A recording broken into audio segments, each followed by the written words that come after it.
శ్వాస కాదు అది ఆహారము కాదు నీరు కాదు అది గూడు కాదు బట్ట కాదు అది ఆరోగ్యము కాదు బట్ట కాదు అది ఆరోగ్యము కాదు అజ్ఞానమే మత విశ్వాసమైంది శ్వాస కాదు అది ఆహారము కాదు నీరు కాదు అది గూడు కాదు అంధవిశ్వాసమే ధ్వంసమే కొందరికి పదవి అయి విశ్వాసమే కొందరికి పదవి అయి రాజ్యమై శాంతిని కవరించే శ్వాస కాదు అది ఆహారము కాదు నీరు కాదు అది గూడు సామ్రాజ్యవాదపు భావజాలంలోన మతాజీల వారసులు నరహంతకులు సుమా. Actually, it's been a very traumatizing time for us, and especially after the 19th of July, I think most of us are unable to sleep properly, eat properly, because it was very sad to see two of our sisters. The FIR report says that there are 3 of them, but from the visuals, from the graphic videos that were sent, we can see 2 women and what was being done to them. Right? So, this visual, of course, the response has been. It's good that the response has been like this, but then there are many questions that comes to the mind when one sees this. A lot of questions. Right? It's one question is that this narrative about women has been circulating for a long time. We have been writing about it. I myself have written about this atrocity that were committed on women on June 1. Right? And these atrocities were done as early as the beginning of this ethnic conflict or ethnic program, as we call it. But so it already started we already had case of atrocities, sexual assault against women, starting from the 4th, then there were cases on the 5th, there were cases on the 6th, there were cases on the 15th, and these were the only ones that were reported. So we might be having many more unregistered or unreported cases as well, right? So, and before I really make my thoughts speak on this, I'd just like to say or warn the audience that it's at this time it's difficult to speak like an academician, right? Because I think that will come later. But as of now, I would like to speak as a woman who's talking about the atrocity that is being committed to other women, right? I think that would be more fair because it's quite traumatizing to see those videos, and it's also a question of, the narrative has been out much earlier, but nobody has really thought about it, discussed about it, taken into account, despite the fact that this news about this or whatever has been done on these women has been circulated for a long time. So this viral, going back to the 2 women that we see in the video, if we go a bit back to the background or to the story behind it, these women belong to a village in Kangpokpi district, that is one of the districts in Manipur.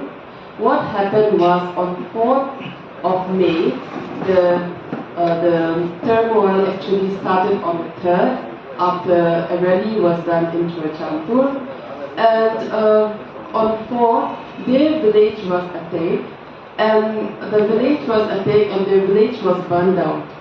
So after their village was burned down, they tried to run away to another neighboring Naga village.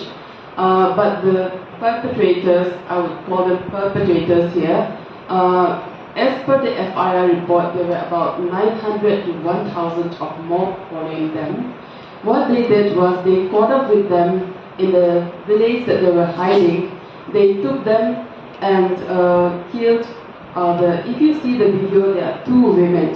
One is the wife of the chief of the village, and the younger one is a 21-year-old woman. And the father of this younger woman had already been killed. He was bludgeoned to death in a paddy field, and the younger brother was also killed in the process of trying to defend the modesty of the women. There is a word of caution. Remove your glasses, keep them in cases. Remove your watches, keep them in pockets. Because once all roads are open his mouth, there is every danger of his voice breaking your glasses. మానవత్వం అంత ఒకటే అని చెప్పాలి. రాజ్యాంగానికి 4 స్తంభాలు ఉన్నాయి కదా, ఆ స్తంభాలు ఏమైనాయి? అమృత మహోత్సవం చేసుకుంటున్నారు కదా 75 ఏళ్ళని. అసలు అమృతమైనా అమృతమా? ఇక్కడ జస్టిస్ ఉందా? జస్టిస్ అంటే మరికొంత జరుగుతుందా? జెల్ఫ్ అని చెప్పుకుంటాం. Justice, equality, Liberty and fraternity. Justice ఉందా? ఈక్వాలిటీ ఉందా? లిబర్టీ ఉందా? ఫ్రాటర్నిటీ ఉందా? సోదరభావం ఉందా? సోదరభావం చంపుతారా? ఇక్కడ మనం సోదరభావం ప్రకటిస్తానికి వచ్చింది. ఇలా వాళ్ళు ఎంతమంది ముఖ్యమంత్రికి వీరేన్ సింగ్ ఏమన్నా బుద్ధి ఉన్నదా? పాపం ఢిల్లీ ఆమె స్వాతి మాలివాల్ పోయి నేను వస్తా అని చెప్పింది. వీరేన్ సింగ్ చెప్పింది నేను వస్తున్నా Delhi women's commission, Delhi commission for women, నేను వస్తాను. మణిపూర్ కంటే 4-5 ఏముంది, వందల రేపులు జరిగినాయి, రావద్దని చెప్పింది. ఆమె దిగింది, రాని అన్నారు, అయినా వస్తాను. మరి ఆమె రేఖా శర్మ ఏమైంది? నేషనల్ కమిషన్ ఫర్ ఉమెన్ ఎందుకు పోదు అక్కడికి? ఢిల్లీలో కూడా పోవాలి కదా. ఢిల్లీ కమిషనర్ పోయింది, నేషనల్ కమిషనర్ ఏమైంది? ఎందుకు పోదు రేఖా శర్మ? ఎందుకు శర్మాయిస్తున్నది ఆమె? ఎందుకు సిగ్గుపడుతున్నది? ఇది అడగాలి మనం. అందుకని మిత్రులారా, దేశమంతా ఒకటే, భారతీయులందరూ ఒకటే. ఆ సినిమాల పాట ఉంది, నా హిందూ బనేగా నా ముసల్మాన్ బనేగా, ఇన్సాన్కి ఔలాద్ హై ఇన్సాన్ బనేగా. ఇన్సాన్ కావాలి కదా, మానవత్వం లేదు కదా, మానవులుగా మారాలి కదా. అట్లా మానవ దేశం కోసం మనం హైదరాబాద్ అనేది అందరికీ ఆబాది. It is home for all Indians. ఎక్కడి నుంచి అని రండి, మనం ఆహ్వానం పలుకుదాం. అక్కడ మీరు అరాచకాలు జరుగుతుంటే, మీకు దాడులు జరుగుతుంటే, అత్యాచారాలు జరుగుతుంటే, హత్యలు జరుగుతుంటే హైదరాబాద్ మీకు చేతులు చాపి ఆహ్వానిస్తున్నది. రండి, మా ఊరికి రండి, మేము మీకు ఆశ్రయం కల్పిస్తాం. మా బిడ్డలాగా చూసుకుంటాం, మా చెల్లెలాగా చూసుకుంటాం, మా సోదరులాగా చూసుకుంటాం అని చెప్పడం కోసం ఈ సమావేశం ఏర్పాటు చేసుకోం. ఉస్మానియా పెద్ద ఊళ్ళో ముఖ్యంగా అమానవీయంగా మానవత్వాన్ని రూపుమార్పేటటువంటి చర్యలు ఏవి జరుగుతున్నాయి వాటిని ఖండిస్తూ, మరి ఇలాంటి పరిస్థితులు మళ్ళీ కాకూడదు, దానికి ఏ విధంగా ఒక బాధ్యతాయుతమైనటువంటి పౌరులుగా మనం ఎల్లప్పుడూ అప్రమత్తతో ఉండి ఆ భావనలను కేవలము మన వరకే కాకుండా తోటి పౌరులతో వాళ్లకు చైతన్యవంతము చేసి, మరి ఏ దుర్మార్గులైతే ఇంత ఇన్హ్యూమన్ యాక్ట్ పాల్పడుతున్నారో వాళ్ళకు కూడా హృదయ మరియు మస్తిష్క మార్పు వచ్చేటట్టుగా outcome in the name of Manipur Shanti Sthapana Sangeet Sannam Committee. So, మిత్రులారా, ముఖ్యంగా మణిపూర్కు డైరెక్ట్ సంబంధం ఉన్నటువంటి అకాడమిషియన్స్, ప్రొఫెసర్స్, ఈ సందర్భంలో మన మధ్యలో రావడం నిజానికి వారి ద్వారా మొత్తం మణిపూర్కే కాకుండా మొత్తం దేశానికి కూడా ఒక సంఘీభావం తెలిపే విధంగా ప్లాండ్ వేలో జరుగుతున్నటువంటి ఘటనలు. తను పురుషుడైతే భారతీయుడు, భారతావని మహిళ అయితే వాళ్లకు అంటే భారత అవి చివరికి మళ్ళీ క్లైమాక్స్ భారత మాత అని చెప్పుకుంటున్నాము. అలాంటి భారత మాతను మనం ఏ పరిస్థితికి ఈరోజు తీసుకొచ్చాము, అది క్లైమాక్స్ కంప్లీట్. కాబట్టి అసలు ఆ విషయాలు ఏవైతే ఘటనలు ఏవైతే జరుగుతున్నాయో 70 దినాల వరకు, రోజుల వరకు ఇంటర్నెట్ రెఫరెన్సెస్ అనేక ఉన్నాయి. కేవలం ఒక రెఫరెన్స్ ఇస్తాము. స్త్రీ గర్భవతిగా ఉన్నది అని సమాజానికి తెలిసే విధంగా అతను తన సొంత వాకిల్లో గోయి తీసేదంట. అంటే వాళ్ళు అడిగారు, ఏంటిది వాకిల్లో గోయి తీసుకున్నావు ఏంటిది, గుద్ద తీసుకున్నావు ఏంటిది అంటే, మా చెల్లో అక్కనో లేకుంటే తల్లో లేకుంటే భార్యనో గర్భవతిగా ఉన్నది. మరి పుట్టబోయేటటువంటి శిశువు ఒకవేళ ఆడ శిశువు అయితే సజీవంగా ఆమె పార్క్ పెడతాను, దాని కొరకే తయారు చేసుకున్నాను. ఇక ఎంత అజ్ఞానం ఉన్నదో అర్థం చేసుకోండి. 1400 సంవత్సరాలకు 80 దినాలకు వస్తుంది. చీమ కుట్టినట్టే లేదే. మనము ఊరును ఎవరికే ఇచ్చేసి కాలబెట్టుకుంటే మేము పరదేశాల్లో ఉన్నాం. ఏదైతే ఇమీడియట్ మనం అటెండ్ చేయాలనో ఆ విషయానికి కేవలం 36 సెకండ్లే సమయం ఉంది. 36 సెకండ్లు 80 రోజుల్లో only 36 seconds he could spare. That too, what for? Then he started comparing other states.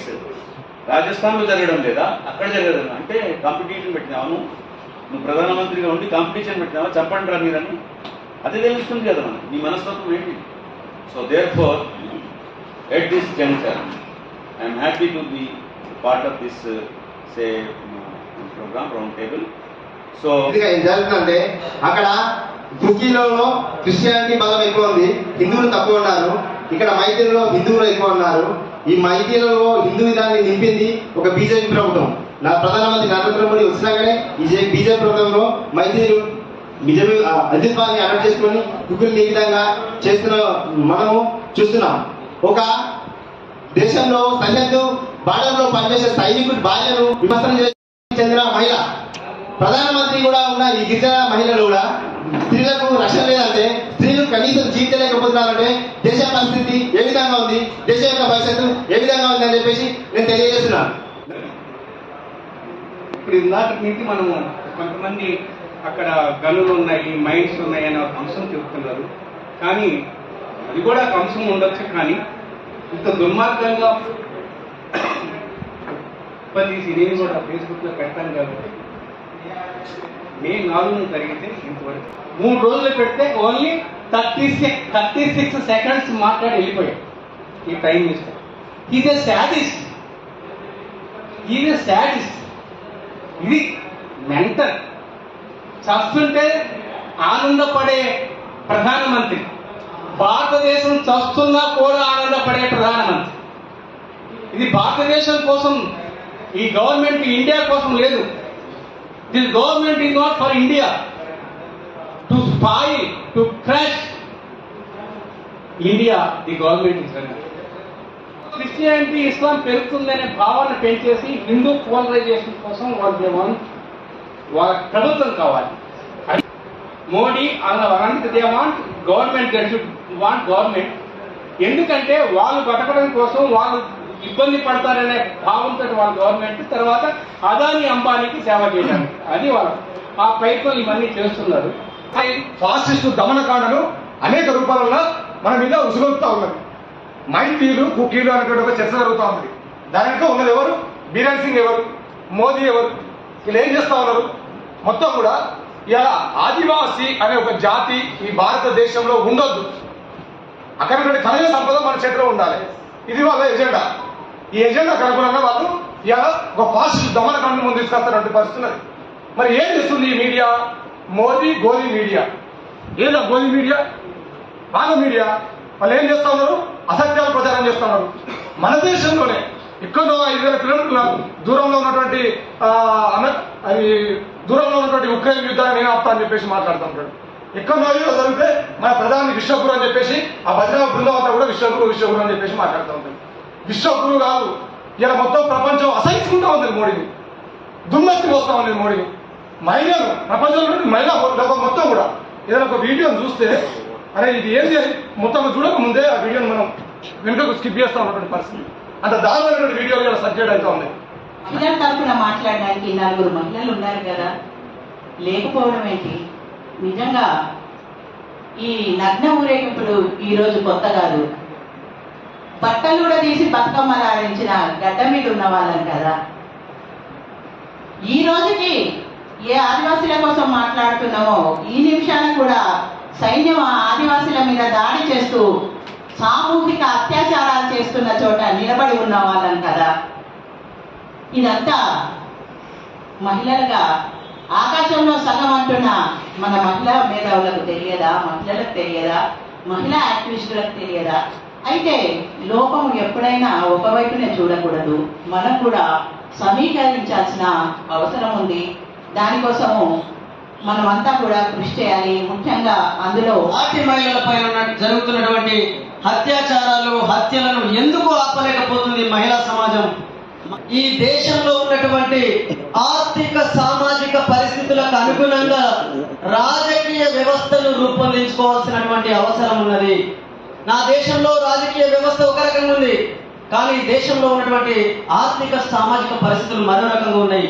దానిని మనం అధ్యయనం చేయకుండా మనం ఎంతకి సమస్యలు లేదా సంఘటనలు జరిగినప్పుడు మన ఆలోచన అంతా వాటి చుట్టే తిరుగుతుంది తప్ప వాటికి పరిష్కార మార్గాలు ఏంటి అని చెప్పేసి ఆలోచించలేకపోతుంది దేశంలో ఉన్నటువంటి మేధావి లేదా మేధావులు కోచ్ లేదా యువత కానీ మానవతావాదులు కానీ. ఊళ్ళో జరుగుతున్న మారణ హోమాన్ని నిరసిస్తూ బాధిత మహిళలకు సంఘీభావంగా జరుగుతున్న ఈ రౌండ్ టేబుల్ సమావేశానికి అధ్యక్షత వహించిన యాదగిరన్నకు, వివిధ సంస్థల పార్టీల నాయకులకు అందరికీ కూడా సామాజిక ఉద్యమాల వందనాలు తెలియజేస్తూ, మిత్రులారా, గురించి మాట్లాడాల్సి వస్తే మణిపూర్ అసెంబ్లీ స్థానాలు 60 ఉన్నాయి. అందులో ఈ మేటీస్ కు సంబంధించిన ఎమ్మెల్యేలు 40 మంది ఉన్నారు. కుకీ నాగా తెగలకు సంబంధించిన ఎమ్మెల్యేలు 10 మంది ఎమ్మెల్యేలు ఉన్నారు. ఈ అసమానతనే ఆ స్థానిక ప్రజలకు ఒక భయాందోళనను, అక్కడ ఉన్న ప్రజలు కూడా ఇది మేటీస్ యొక్క ప్రభుత్వంగానే భావిస్తున్నారు గత 4-6 నెలలుగా. మరి ఇన్ని రోజులుగా జరుగుతున్న ఈ మారణ హోమాన్ని బీజేపీ ప్రభుత్వం ఎందుకు అడ్డుకోలేకపోయింది? ఒకవైపు వేరే వేరే రాష్ట్రాల్లో ప్రభుత్వాలను పడగొట్టడానికి వీళ్ళకు సమయం ఉంది, కానీ తమ సొంత రాష్ట్రంలో ఆ ప్రభుత్వాన్ని, అక్కడ జరుగుతున్న మారణ హోమాన్ని ఎందుకు అరికట్టలేకపోయిందనే విషయాన్ని, ఆ కుట్రని మనం అర్థం చేసుకోవచ్చు.